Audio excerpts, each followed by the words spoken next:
Nu ką, šaukėt, rėkėt ir visais necenzūriniais žodžiais mane vadinat, bet dar vieną savaitę sėdžiu čia pakeltą galvą, Žalgiris pralaimėjo Vilkams, kaip ir prognozavau. Netikėt, bet taip atsitiko, aš komentatorius ir sporto žurnalistas Jonas Lekšas dar vieną savaitę pateiksiu savo prognozes, jos jums gali patikti, gali nepatikti, bet aš bandau nuo antradienio rungtynių Pirėjo Olympiakos prieš Madrido Realą. Eurolygos titanai štai taip pradeda Eurolygos dvigubą savaitę ir čia labai sunku kažką prognozuoti. Realas po truputį įsivažiuoja savaitgalį sutriuškino tiesiog Manresos klubą, tuo metu savaitgalį Pirėjo Olympiakos savo aikštėje Graikijos pirmenybėse pralaimėjo Atėnų Panathinaikosui. Abi komandos šiaip sezono starte kažkiek stagnuoja, abi kažkiek ir pasikeitusios, Realas nukraujavęs, Pirėjo Olympiakos sustiprinęs savo sudėtį, bet Olympiakosas taikos ir draugystės sporto rūmose sunku įsivaizduoti, kad pralaimėtų antras rungtynės paeiliui per 3 dienas. Realas, kad ir įsivažiuoja, bet matome, kad turi problemų, ypatingai kai prasideda keitimai, tad prognozuoju čia pergalę Pirėjo Olympiakos tikrai dramatiškos rungtynėse 3-6 taškų persvarą. Nu ką, trečiadienį žaidžia Eurolygos lyderiai, Kauno Žalgiris, į Kauną atvyksta Belgrado Crvena Zvezda, žalgiriečiai tikrai sezono starte savo pastangomis ima pergalę vieną po kitos, su Makabi tikrai buvo ganėtinai lengvas pasivaikščiojimas, dviguba Eurolygos savaitė bus sudėtingiau, Crvena Zvezda 3 pergalės ir 2 pralaimėjimai, turi jie savų problemų, gynėjų rotacija yra milžiniška, ten sunku pasakyti, kas kurią dieną sužais, bet turi tokių žaidėjus kaip Nemanė Nedavičius ir Aizėja Kenas, kurie per trumpas atkarpas gali nulaužti rungtynes. Filipas Petruševas jau pasijungė Crvena Zvezda rotaciją, tiesa, jie prarado Džiolį Bolombojų, Crvena Zvezda labai svarbus žaidėjas šiemet yra Nikola Kaliničius, Cody Milleris McIntyre'as vienas geriausiai žaidimą sustatančių žaidėjų. Tuo metu žalgiriečių kol kas remiasi grinai ant Francisko ir Dovydo Giedraičio nugaros papildymo.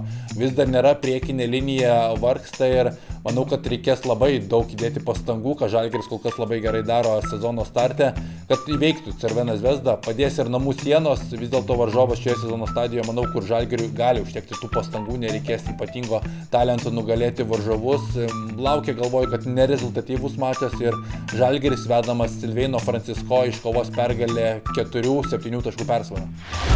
Ketvirtadienis važiuojam toliau, matome kokia intensyvi savaitė ir viskas į Eurolygą. Ketvirtadienį vėl mano akiratyje Pirėjo Olympiakos, jų savaitė laukia įspūdinga. Sekmadienį Panathinaikos, antradienį Realas, ketvirtadienį į Pirėjų atvyksta Barcelona. Ispaniška dviguba Eurolygos savaitė, namuose priima varžovus. Olympiakosas jau sulaukęs ir Nikola Milutinovo priekinėje linijoje turintis visus ginklus, daugiau stringanti galbūt perimetre, kol Kino Evansų dar nėra, taip ir bus. Tomasas Vokapas tikrai puolime nestabilus. Fornie irgi vis dar turi atradinėti ritmą, bet jie turi poną stabilumą Sašą Vezenkovą, kuris yra įspūdingas sezono starte, sunkiai stabdomas, tuo metu Barcelona praradusi Laprovitolą yra rinkoje, ieško papildymo, bet savaitgalį jau matėme buvo ir pralaimėjimas Ispanijos pirmenybėse prieš Malagos Unicaja, tikrai Penjaroje pakeitė komandos žaidimą po Rodžerio Grimau, tačiau ten tas žaidimas tikrai nėra stabilus. Janas Vesely kol kas stabiliausias komandos žaidėjas, Kevinas Panteris taip pat